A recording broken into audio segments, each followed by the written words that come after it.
વાળુકડ ગામે થયેલ હત્યાનું કારણ પ્રેમ લગ્ન આવ્યું સામે પોલીસે 2 આરોપી ઝડપી લીધા। વાળુકડ ગામમાં પ્રેમલગ્નની દાસને લઈને એક યુવાનની કરપીણ હત્યા કરાઈ। ગઈકાલે જ અમે કહ્યું હતું અનેક રાજ ખુલશે, આજે પોલીસ તપાસમાં અનેક રહસ્યો ખુલ્યા છે। રાત્રે 29 વર્ષીય રવિભાઈ ઉર્ફે લાલાભાઈ કલોત્રા પર શખ્સોએ છરીથી જીવલેણ હુમલો કર્યો હતો, જેમાં તેમને શરીરના વિવિધ ભાગોમાં ગંભીર ઈજાઓ પહોંચતા હોસ્પિટલ પહોંચતા જ તેમનું મોત નીપજ્યું હતું। આ હત્યામાં સંડોવાયેલા 2 આરોપીને પોલીસે ઝડપી પાડ્યા। રવિ ઉર્ફે લાલાભાઈ અમદાવાદ નોકરી માટે અમદાવાદ ગયા હતા। થયા તેમને મુન્ના ઉર્ફે બલયા સાથે પરિચય થયો હતો। મુન્ના ઉર્ફે બલયાએ રવિભાઈને ડ્રાઈવર તરીકે નોકરીએ રાખ્યા હતા।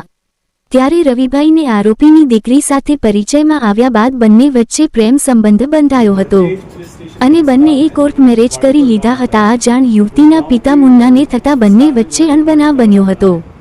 વાળુકડ ગામમાં પ્રેમલગ્નની દાસને કારણે થયેલી યુવાનની હત્યાએ સમગ્ર પંથકમાં ચકચાર મચાવી દીધી છે। રાત્રે 29 વર્ષીય રવિભાઈ ઉર્ફે લાલાભાઈ અનિલભાઈ કલોત્રાની શખ્સોએ છરીના અનેક ઘા મારી નિર્દયતાથી હત્યા કરી નાખી હતી। રવિભાઈ વાળુકડ ગામના બસ સ્ટેન્ડ નજીક પોતાની એક્સેસ બાઇક સાથે હાજર હતા ત્યારે આરોપીઓએ અચાનક હુમલો કર્યો હતો।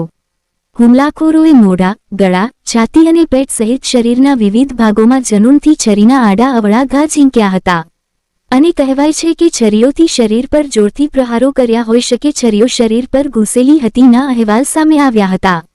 ગંભીર રીતે ઈજાગ્રસ્ત થયેલા રવિભાઈનું હોસ્પિટલ પહોંચતા જ મોત નીપજ્યું હતું। સમાજના અગ્રણીઓ પણ હોસ્પિટલ દોડી ગયા હતા। સમગ્ર ઘટના ત્યાંથી પસાર થતી એક કારચાલકે પોતાના મોબાઈલમાં કેદ કરી હતી અને હુમલાના વીડિયો પણ વાયરલ થયા હતા। ઘટનાની જાણ થતાં જ એસીપી ઘનશ્યામ ગૌતમ અને ડીવાયએસપી સહિતનો પોલીસ કાફલો ઘટનાસ્થળે દોડી ગયો હતો। પોલીસ તપાસમાં સામે આવ્યું છે કે આ હત્યાનું મૂળ કારણ પ્રેમલગ્ન છે। રવિભાઈએ અમદાવાદની જાનવીબેન નામની યુવતી સાથે 2023માં કોર્ટ મેરેજ કર્યા હતા। પ્રેમ પ્રકરણને લઈ આ બાબતે યુવતીના પિતા નારાજ હતા અને અગાઉ પણ ધમકીઓ આપી હતી। આ મામલે વરતેજ પોલીસે યુવતીના પિતા મુન્ના પ્રફુલભાઈ બલિયા અમદાવાદ તેમજ હરેશ ઉર્ફે હરી ગોપાલભાઈ આલસિહોર, કિશોર ઉર્ફે કિશન ધીરુભાઈ ચૌહાણ અને એક અજાણ્યા શખ્સ સામે હત્યાનો ગુનો નોંધ્યો હતો, જેમાંથી પોલીસે 2 આરોપીઓને ઝડપી લીધા છે, જ્યારે મુખ્ય સૂત્રધાર મુન્ના બલિયા અને અન્ય એક અજાણ્યા આરોપીને ઝડપી પાડવા માટે તજવીજ હાથ ધરવામાં આવી છે। હાલ પોલીસે સમગ્ર મામલે ગંભીરતાપૂર્વક તપાસ હાથ ધરી છે અને ફરાર આરોપીઓને ઝડપી પાડવા માટે અલગ અલગ ટીમો કાર્યરત કરવામાં આવી છે। રિપોર્ટ હિરેનભાઈ ચૌહાણ। આવો જાણીએ ભાવનગર ગ્રામ્ય એસીપી ઘનશ્યામ ગૌતમ સાહેબ પાસેથી।